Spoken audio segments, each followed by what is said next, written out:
Mais quelle jolie musique. Bonjour Ève. Bonjour Eliana. Alors, de la musique traditionnelle yéménite, puisqu'aujourd'hui, on parle de l'Alia des Juifs du Yémen. Voilà, c'est formidable. Quel hasard incroyable.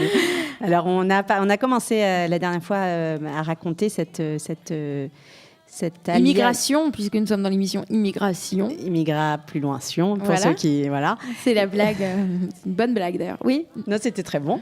De ces Juifs du Yémen, de ces 2500 Juifs qui ont quitté le Yémen en 1882 pour rejoindre la terre de leurs ancêtres et qui sont arrivés ils sont partis en tout cas, avec des rêves plein la tête.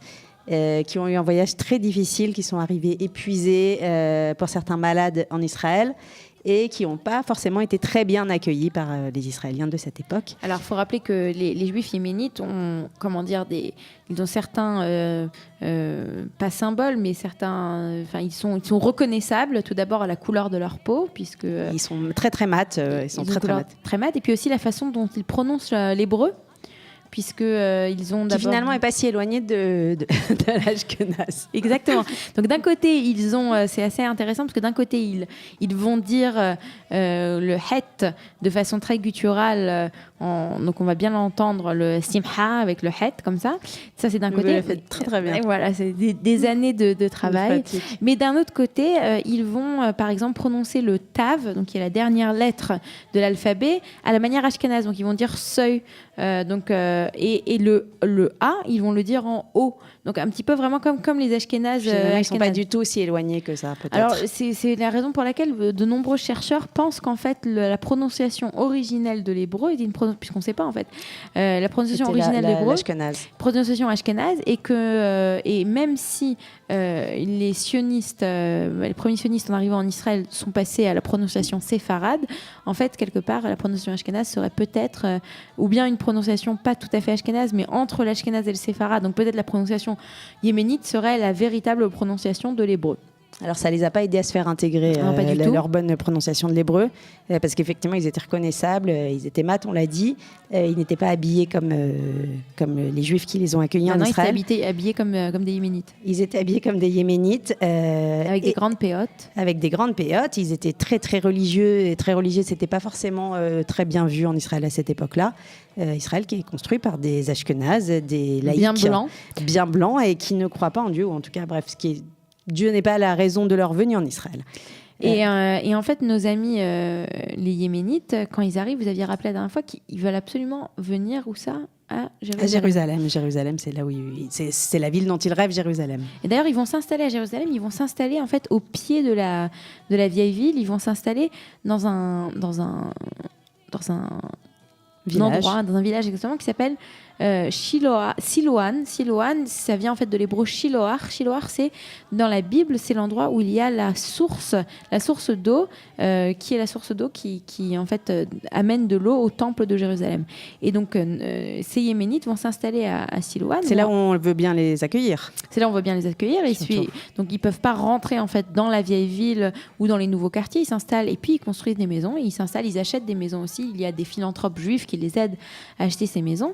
Et en fait, après la guerre de 1948, toute cette partie donc, va tomber aux mains des Jordaniens. Et quand en 1967, les Juifs reviennent dans cette partie, toutes les maisons des Juifs yéménites ce sont des possessions qui ont été prises par les Arabes de l'époque, et donc les Juifs n'ont plus accès en fait à leur propriété. Exactement. Et dans les années 1990 en fait, pour la première fois, on a un groupe de Juifs qui s'organise pour récupérer ou pour racheter les possessions juives de Shiloach. Et en fait, ce sont ces personnes qui vont racheter et se réinstaller là où les Juifs yéménites s'étaient installés plus de 100 ans auparavant. C'est ce qui va donner un peu plus tard à la création du parc national de Ir David, de la ville de David. Donc en fait, c'est là où ces Juifs yéménites se sont installés, c'était en fait très proche de l'endroit où le roi David avait à l'époque son palais, la ville de Jérusalem du roi David se trouvait à cet endroit-là. Et ce groupe d'Israéliens donc, se sont réinstallés à l'endroit. Et aujourd'hui, en fait, quand vous allez à Jérusalem, quand vous allez à côté de la vieille ville, au lieu d'entrer dans la vieille ville, vous tournez à droite et vous vous dirigez vers la ville de David.